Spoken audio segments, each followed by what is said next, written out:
ಎಲ್ಲರಿಗೂ ನಮಸ್ಕಾರ. Amitha's kitchen and life ಸ್ಟೈಲ್ಗೆ ಸ್ವಾಗತ. ಸ್ನೇಹಿತರೆ, ಇವತ್ತು ನಾನು ದೊಡ್ಡ ಪ್ಲೇಟಲ್ಲಿ ನಿಮಗೆ ಕುಚ್ಚಲಕ್ಕಿಯನ್ನು ತೋರಿಸಿದ್ದೇನೆ. ಯಾಕೆಂದರೆ ಇದರಲ್ಲಿ ಒಂದು ಅರ್ಧ ಸೇರು ಕುಚ್ಚಲಕ್ಕಿ ಉಂಟು. ಒಂದು 3 ಸಲ ಚೆನ್ನಾಗಿ ವಾಶ್ ಮಾಡಿ ಬಿಸಿಲಲ್ಲಿ ಒಂದು ಅರ್ಧ ಗಂಟೆ ಒಣ ಹಾಕಿದ್ದೆ. ಇದೇ ಪ್ಲೇಟಲ್ಲಿ ಒಣ ಹಾಕಿದ್ದೆ ನಾನು. ಹಾಗೆ ನಿಮಗೆ ಇದರಲ್ಲೇ ತೋರಿಸ್ತಾ ಇದ್ದೇನೆ.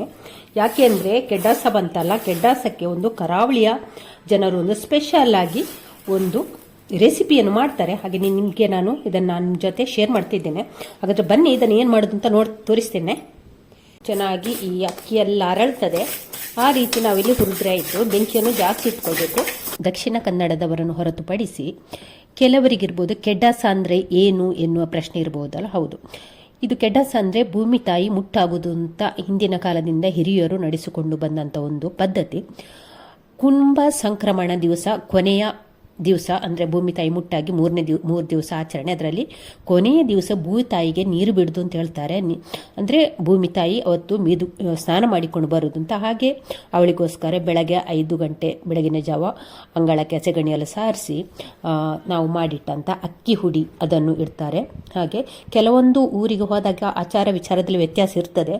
ಹಾಗೆ ನಾವು ನಮ್ಮ ಅಮ್ಮನ ಮನೆಯಲ್ಲಿ ಮಾಡೋ ಪ್ರಕಾರ ಭೂಮಿ ತಾಯಿಗೆ ಬೆಳಗಿನ ಜಾವ ಅಂಗಳಕ್ಕೆ ಸೆಗಣಿಯೆಲ್ಲ ಸಾರಿಸಿ ಮಣೆಯೆಲ್ಲ ಇಟ್ಟು, ಅದರಲ್ಲಿ ಶಾರ್ಟಾಗಿ ಬೇಗ ಬೇಗ ಹೇಳ್ತಾ ಹೋಗ್ತೇನೆ, ಇಲ್ಲೇ ಇದ್ರೆ ವಿಡಿಯೋ ತುಂಬ ಉದ್ದಾಗ್ತದೆ.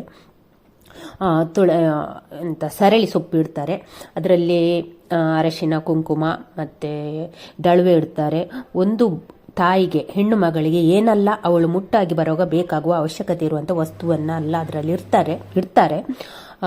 ಸೋಪ್ ಇರ್ಬೋದು, ಕನ್ನಡಿ, ಪೌಡ್ರು, ಹಾಗೆ ಅವಳಿಗೆ ತಿನ್ನುವಂಥ ಆಹಾರ ಅಂದರೆ ನಾವು ಇದು ಅಕ್ಕಿನ ನೇರಿ ಮಾಡಿರ್ತೇವೆ, ಅದನ್ನು ಕೂಡ ಅದರಲ್ಲಿ ಇಡ್ತಾರೆ. ಹಾಗೆ ಕೊನೆಯ ದಿವಸ ಇದನ್ನು ಇಟ್ಟು ಬೆಳಗಿನ ಜಾವ ಇಟ್ಟು, ಅಂದರೆ ಭೂಮಿ ತಾಯಿ ಸ್ನಾನ ಮಾಡಿ ಮನೆ ಒಳಗೆ ಹೆಣ್ಣು ಮಕ್ಕಳು ಬರ್ತಾರಲ್ಲ, ಹಾಗೆ ಆ ಒಂದು ಸಂಪ್ರದಾಯದ ಪ್ರಕಾರ ಹಾಗೆ ಆಚರಣೆ ಮಾಡ್ತಾರೆ. ಆಗ ಹೆಚ್ಚಿನ ಮನೆಯವರಲ್ಲಿ ಎಲ್ಲ ಈ ಅಕ್ಕಿ ಹುಡಿಯನ್ನು ಮಾಡ್ತಾರೆ. ಅಕ್ಕಿ ಹುಡಿಯಲ್ಲಿ ನಾನಾ ರೀತಿ ಕೂಡ ಮಾಡ್ತಾರೆ. ಹಾಗೆ ನಾನಿಲ್ಲಿ ಇವತ್ತು ಕೆಡ್ಡಾಸಕ್ಕೆ ಮಾಡುವಂಥ ಅಕ್ಕಿ ತಂಬಿಟ್ಟು ಉಂಡೆ ಮಾಡ್ತಾ ಇದ್ದೇನೆ. ಹೆಚ್ಚಿನ ವಿವರಣೆಗಾಗಿ ನಾನು ಡಿಸ್ಕ್ರಿಪ್ಷನಲ್ಲಿ ಲಿಂಕ್ ಕೊಟ್ಟಿರ್ತೇನೆ, ನೀವು ಚೆಕ್ ಮಾಡ್ಬೋದು. ಕಳೆದ ಸಲ ವಿಡಿಯೋ ಮಾಡಿ ಹಾಕಿದ್ದೆ. ಹಾಗೆ ನಾವು ಇಲ್ಲಿ ಅಕ್ಕಿಯನ್ನು ಚೆನ್ನಾಗಿ ಹುರಿಬೇಕು. ಹುರಿದಾದ ನಂತರ ಪೌಡ್ರ್ ಮಾಡಬೇಕು, ನಯವಾಗಿ ಪೌಡ್ರ್ ಮಾಡಬೇಕು. ಹಾಗೆ ಬನ್ನಿ ವಿಡಿಯೋ ನೋಡಿಕೊಂಡು ಬರುವ ಯಾವ ರೀತಿ ಮಾಡಿದ್ದೇನೆ ಅಂತ. ಹುರಿದಂಥ ನೆಲಕಡಲೆಯನ್ನು ತರಿಯಾಗಿ ಗ್ರೈಂಡ್ ಮಾಡಿದರೆ ಆಯಿತು. ಪಲ್ಸ್ ಮುಡಿ ಒಮ್ಮೆಗೆ ಹಾಕಿ ಗ್ರೈಂಡ್ ಮಾಡಿಕೊಳ್ಳೋದು ಬೇಡ. ಒಂದು ಅರ್ಧದಷ್ಟು ಅಕ್ಕಿಯನ್ನು ಮಾತ್ರ ಹಾಕಿಕೊಂಡು ಪೌಡ್ರ್ ಮಾಡಿಕೊಂಡ್ರೆ ಆಯಿತು. ನಯವಾಗಿ ಮುಚ್ಚಳ ಹಾಕಿ ನಯವಾಗಿ ಪೌಡ್ರ್ ಮಾಡುವ. ಇವಾಗ ಅಕ್ಕಿಯನ್ನು ಕೂಡ ಪೌಡ್ರ್ ಮಾಡಿಕೊಂಡಾಯಿತು. ನೆಲಕಡಲೆ ಹಾಕಿದ ಪಾತ್ರೆಗೆ ಇದನ್ನು ಕೂಡ ಹಾಕಿಕೊಳ್ಳುವ. ಹಾಗೆ ಉಳಿದಂಥ ಅಕ್ಕಿಯನ್ನು ಕೂಡ ಅದೇ ರೀತಿ ಪೌಡ್ರ್ ಮಾಡಿಕೊಂಡು ಬರುವ. ಇವಾಗ ಅಕ್ಕಿಯನ್ನೆಲ್ಲ ಪೌಡ್ರ್ ಮಾಡಿಕೊಂಡು ಆಯಿತು.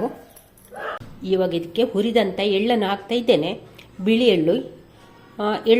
ಎಳ್ಳು ಇಷ್ಟೇ ಬೇಕು ಅಂತ ಏನಿಲ್ಲ, ಅಳತೇನಿಲ್ಲ. ನಿಮಗೆ ಎಳ್ಳು ಇಷ್ಟ ಇದ್ದರೆ ಜಾಸ್ತಿ ಕೂಡ ಹಾಕಿಕೊಳ್ಬೋದು. ಹಾಕೀಗ ಇದನ್ನೆಲ್ಲ ಅಂತೆಯೊಮ್ಮೆ ಚೆನ್ನಾಗಿ ಮಿಕ್ಸ್ ಮಾಡುವ. ಎಲ್ಲ ಕೂಡ ಒಂದಕ್ಕೊಂದು ಬೆರೆಯುವ ಹಾಗೆ ಮಿಕ್ಸ್ ಮಾಡಿಕೊಂಡು ಬರುವ. ನೋಡಿ, ಮಿಕ್ಸ್ ಮಾಡಿ ಆಯಿತು. ಇದನ್ನಿನ್ನು ನಾವು ಇಲ್ಲೀಗ ಬಾಣಲೆಗೆ ಬೆಲ್ಲವನ್ನು ಹಾಕಿಕೊಳ್ಳುವ. ಇದು ಆರ್ಗ್ಯಾನಿಕ್ ಬೆಲ್ಲ, ಕ್ಲೀನಾಗಿರುವಂಥ ಬೆಲ್ಲ. ನೀವು ಮಾಮೂಲಿ ಬೆಲ್ಲ ಹಾಕದಿದ್ರೆ ಅದನ್ನು ಸೋಸಿಕೊಂಡು ಹಾಕಬೇಕು. ಈಗ ಬೆಲ್ಲ ಕರಗಲಿಕ್ಕೆ 1/4 ಗ್ಲಾಸಿನಷ್ಟು ನೀರನ್ನು ಹಾಕುವ. ಜಾಸ್ತಿ ನೀರು ಬೇಡ, ಈ ನೀರಲ್ಲೇ ಬೆಲ್ಲ ಪೂರ್ತಿ ಕರಗಲಿ. ಈಗ ಈ ಬೆಲ್ಲದ ಜೊತೆ ತೆಂಗಿನಕಾಯಿಯನ್ನು ಹಾಕ್ತಾ ಇದ್ದೇನೆ.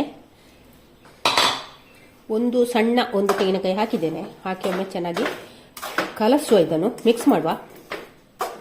ಬೆಂಕಿಯನ್ನು ಹದವಾಗಿ ಇಟ್ಕೊಂಡ್ರೆ ಆಯಿತು. ತೆಂಗಿನಕಾಯಿ ಚೆನ್ನಾಗಿದ್ದು ಬೇಯಬೇಕು, ಬೆಲ್ಲ ಪಾಕಾಗೋದು ಬೇಡ.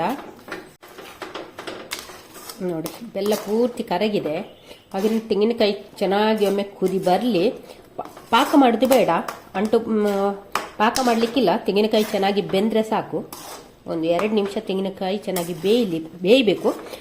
ಹಾಗೆ ಮಾಡಿದರೆ ನಮಗೆ ಇದೊಂದು ಸ್ವಲ್ಪ 4-5 ದಿವಸ ಚೆನ್ನಾಗಿ ಇರ್ತದೆ. ಹಾಗಾಗಿ ಮಾಡೋದು. ಇಲ್ಲದಿದ್ದರೆ ಒಂದು 2 ದಿವಸಕ್ಕೆ ಹಾಳಾಗ್ತದೆ. ಹಾಗೆ ಇಟ್ಟರೆ 1 ವಾರಕ್ಕೂ ಏನಾಗೋದಿಲ್ಲ. ತೆಂಗಿನಕಾಯಿ ಚೆನ್ನಾಗಿ ಬೆಂದರೆ ಉಂಟಲ್ಲ, ಇದು 1 ವಾರಕ್ಕೂ ಏನಾಗೋದಿಲ್ಲ.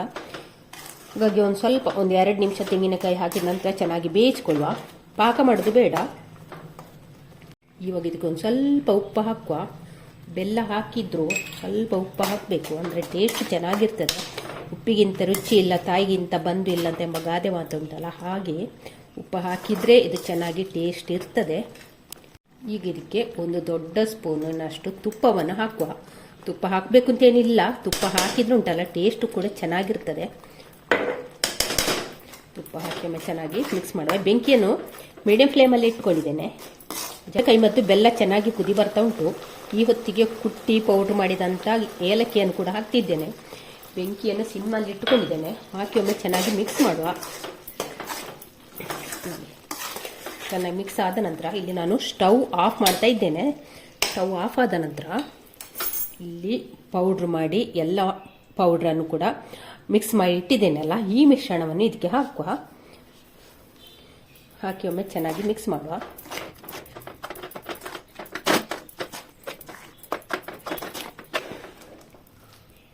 ಇಲ್ಲಿ ನಾನು ಉಂಡೆ ಮಾಡಲಿಕ್ಕೋಸ್ಕರ ಈ ರೀತಿ ಮಾಡ್ತಾ ಇದ್ದೇನೆ. ಕೆಡ್ಡಸಕ್ಕೆ ಉಂಡೆ ಮಾಡೋದು ಕಡಿಮೆ. ನಾನು ಈ ಸಲ ಇದು ಅಕ್ಕಿದ್ದು ತಂಬಿಟ್ಟು ಉಂಡೆ ಮಾಡ್ತಾ ಇದ್ದೇನೆ. ಇಲ್ಲದಿದ್ರೆ ಉಂಟಲ್ಲ ಈ ಅಕ್ಕಿ ಪುಡಿಯನ್ನು ಇಷ್ಟು ಇದು ಮಾಡಲಿಕ್ಕಿಲ್ಲ, ಉಂಡೆ ಕಟ್ಟಲಿಕ್ಕಿಲ್ಲ. ಕೆಡ್ಡಸಕ್ಕೆ ಯಾವ ರೀತಿ ಮಾಡೋದಂದ್ರೆ ಅಕ್ಕಿ ಬೆಲ್ಲ, ಈ ಬೆಲ್ಲ ಮತ್ತು ತೆಂಗಿನಕಾಯಲ್ಲಿ ಇಟ್ಟು ಹಾಕಿ, ನಾನಿಲ್ಲಿ ಸ್ವಲ್ಪ ನೀರು ಹಾಕಿ ಕುದಿಸಿದ್ದಲ್ಲ, ಜಾಸ್ತಿ ನೀರು ಹಾಕಿ ಕುದಿಸಿ ಈ ಅಕ್ಕಿ ಹುಡಿಯನ್ನು ಹಾಕೋದು. ಅಕ್ಕಿ ಹುಡಿ ಹಾಕಿ ಚೆನ್ನಾಗಿ ಮಿಕ್ಸ್ ಮಾಡೋದು. ಆನಂತರ ಇದಕ್ಕೆ ಅವಲಕ್ಕಿ ಮತ್ತು ಹುರಿಯಕ್ಕಿ ಹಾಕ್ತಾರೆ, ಇಲ್ಲರೆ ಹೊದ್ಲು ಹಾಕ್ತಾರೆ. ಹಾಗೆ ಬೇರೆ ಬೇರೆ ಊರಿಗೆ ಹೋದಾಗ ಅಲ್ಲಿಯ ಆಚಾರ ವಿಚಾರಗಳಿಗೆ ವ್ಯತ್ಯಾಸ ಇರ್ತವಲ್ಲ, ಹಾಗಾಗಿ ಬೇರೆ ಬೇರೆ ಊರಲ್ಲಿ ಬೇರೆ ಬೇರೆ ರೀತಿಯಲ್ಲಿ ಮಾಡ್ತಾರೆ. ಚೆನ್ನಾಗಿ ಇದನ್ನು ಮಿಕ್ಸ್ ಮಾಡುವ. ಈ ಗಂಟು ಕಟ್ಟಿಕೊಂಡಿದ್ದಲ್ಲ ಅದನ್ನೆಲ್ಲ ಹೀಗೆ ಬಿಡಿಸಿಕೊಂಡು ಮಿಕ್ಸ್ ಮಾಡಿದರೆ ಆಯಿತು. ಎಲ್ಲ ಆದ ನಂತರ ಹೀಗೆ ಉಂಡೆ ಕಟ್ಟಿಕೊಳ್ಳುವ.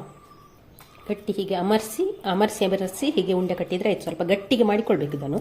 ಸ್ನೇಹಿತರೆ, ನಾನು ಉಂಡೆ ಕಟ್ಟುವಾಗ ನಿಮ್ಮ ಬಾಯಲ್ಲಿ ನೀರು ಬರ್ತಾ ಉಂಟಲ್ಲ, ಹಾಗಾದರೆ ನೀವು ಕೂಡ ಈ ಸಲದ ಕೆಡ್ಡಸೆಗೆ ಒಂದ್ಸಲ ಟ್ರೈ ಮಾಡಿ. ಹಾಗಿದ್ದು ಹೆಲ್ದಿಯಾದ ಒಂದು ಫುಡ್ಡು ಕೂಡ. ಹಾಗಾದರೆ ಈ ವಿಡಿಯೋ ನಿಮಗೆ ಇಷ್ಟ ಆದರೆ ಪ್ಲೀಸ್ ಒಂದು ಲೈಕ್ ಮಾಡಿ, ಶೇರ್ ಮಾಡಿ. ಚಾನಲ್ಗೆ ಯಾರಾದರೂ ಹೊಸಬರಿದ್ದರೆ ಪ್ಲೀಸ್ ಸಬ್ಸ್ಕ್ರೈಬ್ ಮಾಡಿಕೊಂಡು ಚಾನಲನ್ನು ನೋಡಿ. ನಾಳೆನ ಹೊಸ ಬ್ಲಾಗ್ ಅಥವಾ ರೆಸಿಪಿಯೊಂದಿಗೆ ಸಿಗೋಣ. ಅಲ್ಲಿವರೆಗೆ ಟೇಕ್ ಕೇರ್, ಬಾಯ್ ಬಾಯ್. ನೋಡಿ ಸ್ನೇಹಿತರೆ, ಅರ್ಧ kg ಅಕ್ಕಿಯಲ್ಲಿ ನನಗೆ ಇಷ್ಟೊಂದು ಹೆಲ್ದಿಯಾದ ಕೆಡ್ಡಸದ ಅಕ್ಕಿ ತಂಬಿಟ್ಟು ಉಂಡೆ ರೆಡಿಯಾಗಿದೆ. ನೀವು ಕೂಡ ಒಂದ್ಸಲ ಟ್ರೈ ಮಾಡಲೇಬೇಕು. ಮಾಡ್ತೀರಲ್ಲ?